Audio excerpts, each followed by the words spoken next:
एक दिन ऊंचा सुनने वाला 4 साल का लड़का स्कूल से घर लौटा तो उसकी जेब में शिक्षक ने एक नोट रख दिया था और जिस पर लिखा था, आपका टॉमी इतना मंदबुद्धि है कि वह स्कूल नहीं सीख सकता, मतलब पढ़ाई नहीं कर सकता। उस बच्चे ने अपनी माँ से पूछा कि माँ, इस नोट पर क्या लिखा है। माँ ने अपने बेटे को नहीं बताया, उसे स्कूल से भी निकाल दिया गया था। उसकी माँ ने नोट पर जवाब देते हुए कहा कि मेरा टॉमी इतना मंदबुद्धि नहीं है कि कुछ सीख न सके, मैं उसे खुद पढ़ाऊंगी। और वह टॉमी बड़ा होकर महान थॉमस एडिसन बने।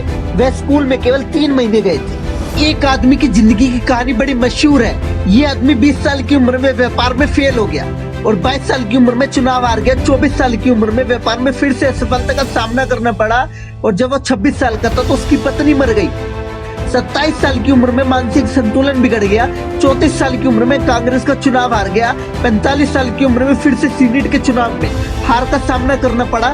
47 साल की उम्र में वह राष्ट्रपति बनने में असफल रहा। 49 साल की उम्र में सीनेट के चुनाव में एक बार और नाकामयाबी का सामना करना पड़ा। आप सोच रहे होंगे कि ये आदमी इतनी असफलता पाने के बाद भी जिंदा कैसे है। कहते हैं ना, जितनी बड़ी असफलता मिलेगी एक दिन उससे भी बड़ी सफलता मिलेगी। और वह आदमी 52 साल की उम्र में अमेरिका का सबसे लोकप्रिय राष्ट्रपति बना। जिस उम्र में खेलकूद पढ़ना पढ़ाना है, उस उम्र में बस्ता छोड़ परिवार को संभाला। अब जिसके स्ट्रगल के बारे में मैं बताने जा रहा हूँ वो है भारत के एक सफल एंटरप्रेन्योर और बहुत ही अच्छा मोटिवेशन स्पीकर जिसका नाम है संदीप माहेश्वरी। कहते हैं ना, आपकी सफलता आपकी डिग्री नहीं बताती बल्कि आपके अंदर कितना जुनून है काम को लेकर, वो बताता है कि आप कितना दूर जाओगे। ये स्टोरी बहुत ही जुनून से भरी हुई है और रिस्क लेने की तो हद पार की है इस बंदे ने अपनी लाइफ में। और इंडिया के अंदर बहुत लोगों की इंस्पिरेशन भी है। उन्होंने सबसे पहले मॉडलिंग की, मॉडलिंग के साथ साथ फोटोग्राफी की और वहां उनका कुछ नहीं हुआ।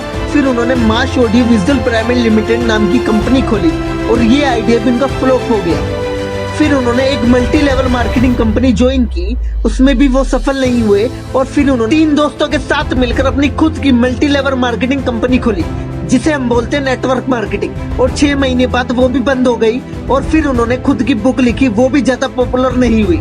फिर उन्होंने अपना फोटोग्राफी वाला पैशन फिर से शुरू कर दिया और यहाँ से उनकी लाइफ का टर्निंग पॉइंट आया। और 2003 में उन्होंने वर्ल्ड रिकॉर्ड बना डाला। 10 मिनट 45 सेकंड में उन्होंने 10,000 से भी ज्यादा फोटो क्लिक किए और बाद में खुद की एक वेबसाइट बनाई जिसे हम बोलते हैं इमेज बाजार। और अपनी असफलता की स्टोरी बताने के लिए उन्होंने सेशन लेने शुरू कर दी और करते करते इंडिया के सबसे पॉपुलर मोटिवेशन स्पीकर बन गए। रिस्क तो लेना पड़ेगा।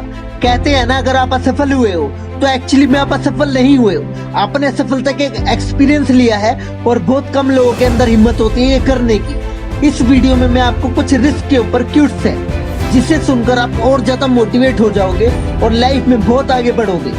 मैं वो खेल ही नहीं खेलता जिसमें जीतना फिक्स हो, मैं वो खेल खेलता हूँ जिसमें हारने का पूरा पूरा रिस्क हो। रिस्क तब तक होता है जब तक आपको पता ना हो कि आप कर क्या रहे हो। भागने में रिस्क है लेकिन रुकने में इससे भी ज्यादा रिस्क है, तो हमेशा भागते रहो। ये दुनिया जो इतनी तेजी से बदल रही है, केवल एक निर्णय जिसका फेल होना तय है वो है कभी ना रिस्क लेना। जो आसानी से मिल जाए वो हमेशा तक नहीं रहता, जो हमेशा तक रहता है वो आसानी से नहीं मिलता। जीतने वाला ही नहीं बल्कि कहाँ पर हारना ये जानने वाला भी महान है। जिंदगी में रिस्क लेने से कभी मत डरो, या तो जीत मिलेगी, हार गए तो सीख मिलेगी। या तो रिस्क लो, आगे बढ़ो, या रिस्क ना उठाकर अपने लिए एक रिस्क बन जाओ।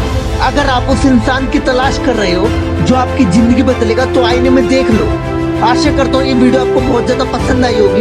ऐसी ही वीडियो देखने के लिए चैनल को अभी सब्सक्राइब करो और बेल आइकन दबाना मत भूलना जिससे नेक्स्ट वीडियो आपको सबसे पहले पता चले। अगर आप मेरे फेसबुक पेज, इंस्टाग्राम के साथ जुड़ना चाहते हो, लिंक डिस्क्रिप्शन में है, जाओ और फॉलो करो। All the best, stay motivate with HS motivation.